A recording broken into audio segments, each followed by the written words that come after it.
Yo, YouTube, it's your boy J Steph, man. We back at it with another YouTube reaction for you guys, another documentary reaction for you guys. This time it's from the Kid Nerd. Shout out Kid Nerd. Hope he's doing well. Be sure to sub up to his channel as well. I'm about to react to this. This is the Untold Gang War in Central London, EC1 versus N1. I do not know who these motherfuckers is, okay? I don't know. I have no idea. So we about to find out. Find out what is going on, who's getting popped, who's getting locked, and who's getting yinged. I don't know. We about to find out.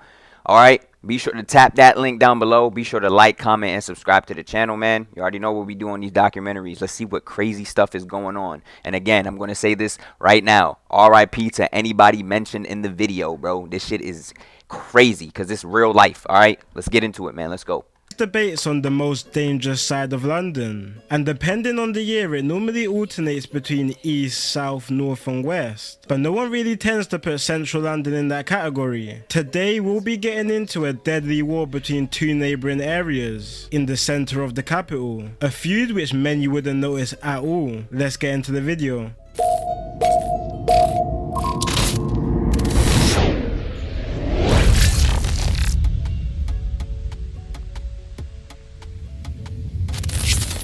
Nowadays, central London is packed full of expensive restaurants, tourist attractions, and the ultra rich who can afford to live so close to the action. But it wasn't always like this. During World War II, central London was heavily bombed by the Germans in efforts to destroy Britain's public morale, leaving much of London destroyed, and resulted in many families sending their children to the countryside, which wasn't as affected. But after World War II, a lot had changed in London. There was a big industrial decline, leaving many factories and businesses in central London which had not been destroyed empty. The local government decided instead of leaving these buildings abandoned, they would turn them into cheap council estates, where people who had been left homeless from the Blitz, and also immigrants who was brought into the country to rebuild it, could live in. The government also strategically built these council estates near where the wealthy would live, to prevent London's pre-war issue of social divide, in hopes that the rich and poor would integrate with each other more. These low-income houses bred quite a bit of crime in the 50s and 60s, with organised crime firms using these estates as pretty much headquarters to play out their illicit activities, while specific sides and areas in London had their own gangs that would control their territories. One of the biggest firms coming from central London was the notorious Clerkenwell Crime Syndicate, which was an organisation set up by a few brothers who were said to be the most powerful crime families. Look at that. What I'm telling y'all.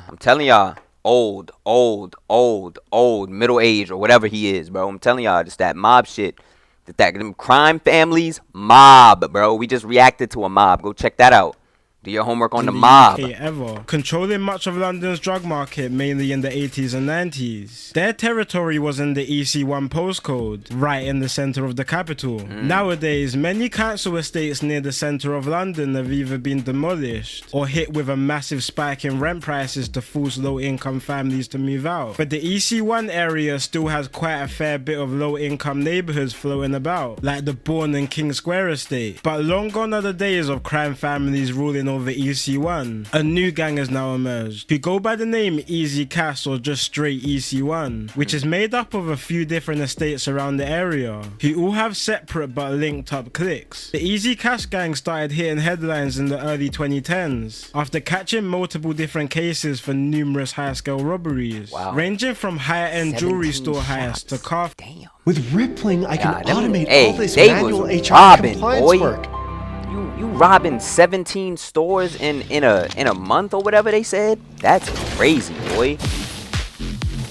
Theft. In fact, a street just outside EC1 called Essex Road was actually ranked the third highest in the country for vehicle theft. Essex Road is in the N1 postcode, a postcode which also has a few different cliques which are all linked up, mainly in the Essex Road, Cally Road and Hoxton, which have all had a long-lasting feud with the nearby postcode EC1. This feud all started after a pub dispute between two young men. It was April the 14th, 2010 when local football rivals Arsenal and Tottenham were facing each other. This was a big event in the area, with the majority supporting either Arsenal or Tottenham. Many pubs and bars were full of fans watching It's not the game. the real footage, One is of it? these pubs being on Cali Road, called the Thornhill Arms. A 20-year-old man called Sam Fitzgerald was at attendance this day alongside his older brother. But while his older brother was at the bar ordering a drink, Sam stepped out the pub when he saw another man across the street he had issues with in the past. After a few words between each other, a one-on-one fight ensued, with both men trading punches towards each other in front of a crowd full of people outside the pub. But the fight would take a turn when 22-year-old Anthony Leder would strike Sam with a golf club, breaking the club in two. Anthony then proceeded to stab Sam with the broken club, causing a fatal wound that unfortunately would take Sam's life. Sam was a...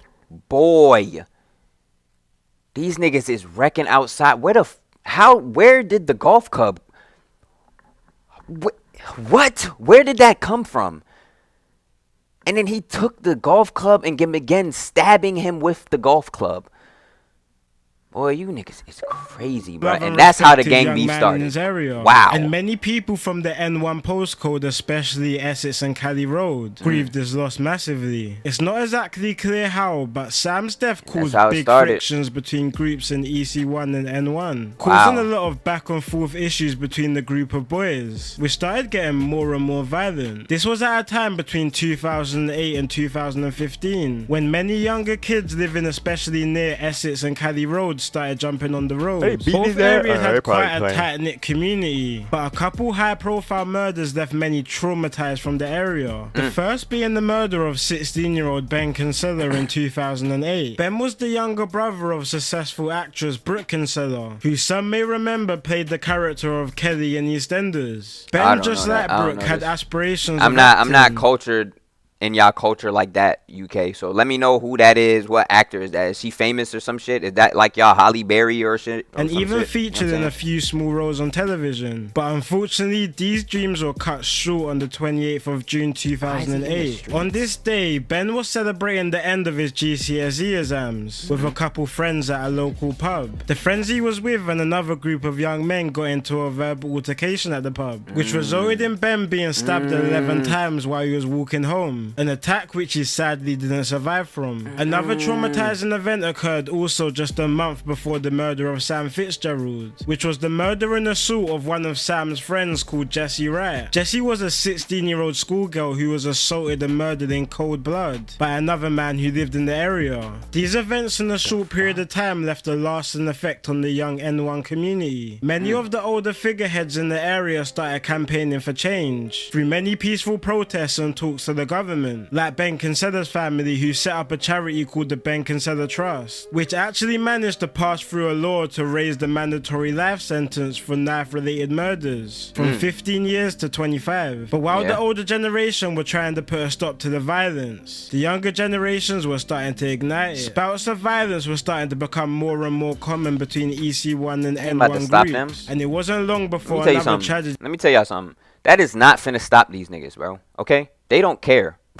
Y'all think y'all going, bro, listen to me. I'm just saying this is the real. This is real, bro. You know what I'm saying? This is real live, 100% real. You know what I'm saying? This is real life. I guarantee you they do not care, bro. They care more about getting they ops. Like, you know what I'm saying? Like, you gotta consider the fact, bro. This is what I'm learning. Like, don't get me wrong, we all, you know, say that it's goofy and it's dumb and you shouldn't be in the streets anyway. Like, trust me, that's still factual too, but you gotta understand it's both sides of the coin, bro. It's a reason why these niggas is riding out every single day. They lost their mans. What do you tell somebody that did? How do you know what I'm saying? Like, you know what I mean? Just off the real. You know what I'm saying? And I believe in Jesus Christ, so the answer is Jesus. You know what I'm saying? On some real stuff. You know what I mean? But what do you know what I'm saying? How do you get that through to somebody who so badly want to get back because they lost their homie? You know what I'm saying? Like, you get what I mean? He was struck once again. It was the 27th of February 2015 when 15-year-old Alan Cartwright was riding his bicycle through Cali Road with a group of his friends. But what they didn't know was lurking on the pavement was a group taxi whoa! waiting for them to ride past. When Alan and his friends got close enough, the group of boys They stole cornered their them shit. and managed to tackle 2 of Alan's friends, stealing their bikes in the process. But Alan That's and one crazy. of his other friends managed to flee the scene on their bikes. Alan continued to ride his bike until he got outside the nearby swimming pool, where he stopped and suddenly collapsed, not waiting for their realizing ass. that while he was riding his bike, he had been stabbed in his chest by one of the boys. By the time paramedics came Oh, I didn't see that. to the scene, What? sadly there was nothing they could do. Just Oh, like a lot of what? other deaths in the Oh. area, He Alan's didn't murder even got a lot of know. media attention, especially after Alan's sister made an emotional appearance on the Jeremy Kyle show, Damn. talking about how much damage Alan's death done to their family. Damn, And when RIP to CCTV him, footage bro. of the murder was Yeah, posted like, on YouTube, many Bro, he literally like came out behind the car and did that. people expressed I their didn't even frustration peep with the that. I thought they increased just took frequency the of bikes. knife-related murders across That's London. all you had to One do of was the just, like, boys accused of being involved was idiot. 18-year-old Joshua Williams. Around a week after the murder, Crash out, bro. alongside his It's a crash parents, out. he handed himself in, with his mum telling an officer he was involved in the murder. But when it Damn. came to trial, he had a Imagine your mother telling, yeah, officer, he was involved, he did it. But that's what I'm saying. Like, on some real stuff, you did not have to pull out a knife, bro. They were going to give the shit up, bro. They were like 15 years old. Like, you're 18 killing a 15-year-old. Like, that's goofy as hell. You did not have to use a knife of anything. You could have just took the bike and get on about your day, bro. It's already goofy enough you robbing 15-year-olds. Like, they're kids, bro. Like, come on, bro. You're literally about to, like, you're 18. You're legal. You know what I'm saying? different story, claiming he Like, was at that a was youth club dumb. instead. This was quickly shut down by the judge, finding him guilty and sending him to a minimum of 21 years. This was also one of the first known cases in the UK where a YouTube comment claiming Josh to be the perpetrator was used in evidence. Wow. Now the EC1 and N1 postcodes both span through multiple boroughs, being Islington, Camden and Hackney, and with each borough having its own issues and politics. EC1 and N1 are in the thick of all of it. Both gangs have different alliances and rivalries throughout the boroughs, and one of these rivalries between N1 and another gang in Hackney called Red Pitch turned fatal in 2015. Red Pitch are a gang in between both Islington and Hackney which used to have a big reputation for violence. The feud between them and N1 escalated in the summer of 2015. It was June the 10th in Nightingale Park in Islington. The weather was hot, kids were playing in the field, and a 17-year-old from Essex Road called Steph When it comes to Olive Garden's Go with oven-baked pastas, Go with we that. go a little over the top.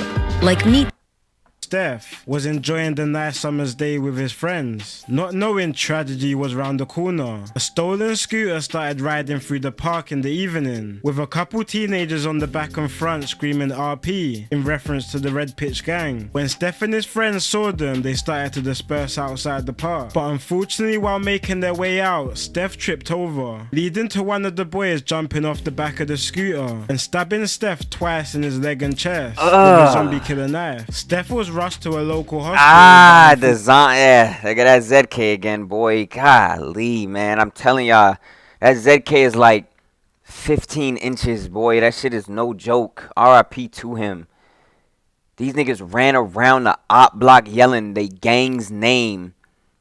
Like, why? Boy, these gangbangers is different, bro. Unfortunately, he didn't survive. The boy suspected for the attack was a 17-year-old called Blaze Lewinson, who was actually in between GCSE exams while the attack played out. After hearing news about Steph not surviving the attack, he fled to Bristol and tried to book a flight to Spain, but it wasn't long before he was caught and found guilty. This was at a time when a lot of change was coming to London. On the back of London's 2012 Olympic success, tourism to the UK took quite a sharp increase, and now pressure was on for inner city boroughs to start taking action on the crime plague in the city. Islington was one of these focuses, which makes sense considering EC1 and N1's gang war is literally taking place in the middle of some of London's biggest tourist attractions and nightlife. So the borough set up a program for the youth called the Islington's Integrated Gangs Team, which is essentially a system which connected known gang members around the area with multiple lines of support, pairing them up with mental health specialists and job opportunities for any that will take it. market, while also sometimes taking youth offenders out of their comfort zones, sending them on trips out of the city to experience that there's more to life than what's going on in the area. There's no doubt that that's what I'm talking about.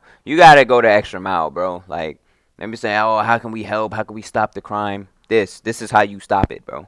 You have to care, bro. You have to go in the hood. You have to go to the shops. You have to go meet these little boys. You know what I'm saying? You have to go to them, bro. They ain't gonna go to you. That's just not how it works, bro. They're stuck in that environment because it's a bunch of other factors that go into why they're in the position that they're in a position. You know what I'm saying? Like, you know, with Section 80 over here, you know, bro, I ain't even gonna get into the conspiracy and all that and how the government running really shit. You know what I'm saying? So that's neither here nor there, bro, because that's another topic for another day. You feel me? But this is how you do it, bro. This is how you stop the violence.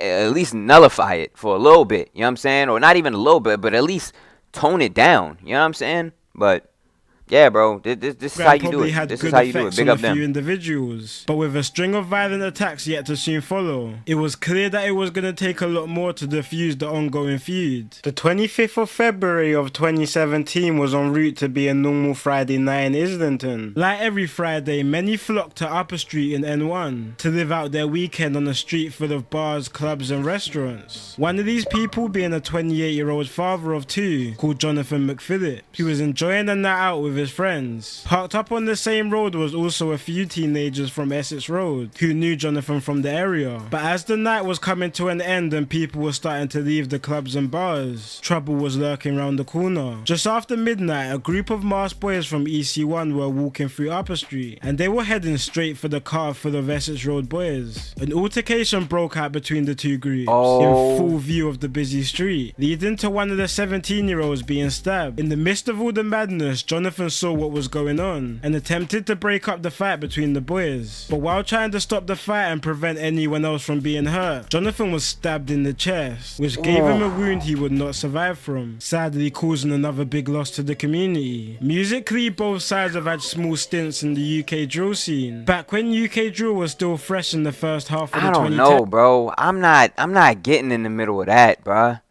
You know what I'm saying? Like, real shit, like if I'm realistically speaking, is it wild to say that I'm running too? You know what I'm saying? Like, I'm gonna just keep it real with y'all, bro.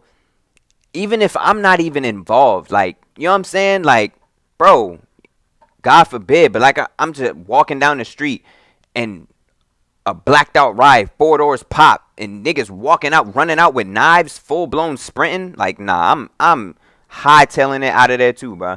You know what I'm saying? And even if, you know what I'm saying, like, he's being a good Samaritan, granted, you know what I mean? But me, personally, I don't know these people. I don't know why they doing that to him. So I'm not finna intervene because, one, like what just happened, he could get chinged himself and RIP to him, you know what I'm saying? Or they could come after you for... It could have been anything, you know what I'm saying? But that would be my reasoning on just staying out of it, bro. You know what I mean? Call the police, obviously. You know what I'm saying? As you running away, yeah, they wilding out here, but you know what I'm saying? I wouldn't have engaged, a rapper from EC1 called MJ was making a fair bit of noise on the scene. He was known to make regular disses towards the N1 groups in his tunes, but eventually moved out to America to pursue his dreams of playing football. Cali Road also had a drill rapper coming up called Rashi, but his career wouldn't last long after being sentenced to 27 years after an attempted murder on a 16-year-old. But probably the most promising rapper to come out of the beef was a rapper called Cillian from EC1. He burst on the scene with his single Talk of the Town and drummed up a lot of attention due to him not looking like a stereotypical drill rapper. His song Talk of the Town also had a lot of eyes watching in this area due to a fatal stabbing of another young man called Nedim from Cali Road just a few months before his release, which a few boys from EC1 were originally arrested for. But Cillian kinda jumped off music a few years ago after a video of him leaked on Snapchat denying he's involved in the beef. Nowadays the situation between the two areas areas have slowed down quite a bit. Gentrification has forced many families to Oh, yeah, move they're not out playing. to the Look what they outskirts got. of London. And with heavy police presence and CCTV cameras around central London, most people who are still keeping this feud alive don't end up lasting long before being sent to prison. But with so much deep history and hatred between the two areas, it will be highly unlikely for the violence to completely stop anytime soon. Just before Christmas in 2022. And also, this is how you do it too. You start stacking up on them weapons, boy. Bro, all that little pistol shit, fuck that, bruh. Get the big M16 joints and just start pointing it at them. They gonna drop the knives? I guarantee you on that. They gonna drop them knives, boy. I'm telling you, bruh. That's how you do it. But shit. Anyway, this was the Untold Gang War in Central London, EC1 versus N1. By Kid Nerd, you know what I'm saying? Shout out Kid Nerd. Be sure to like, comment, and subscribe to him. Be sure to like, comment, and subscribe to me. And be sure to tap that link down below because it's your boy.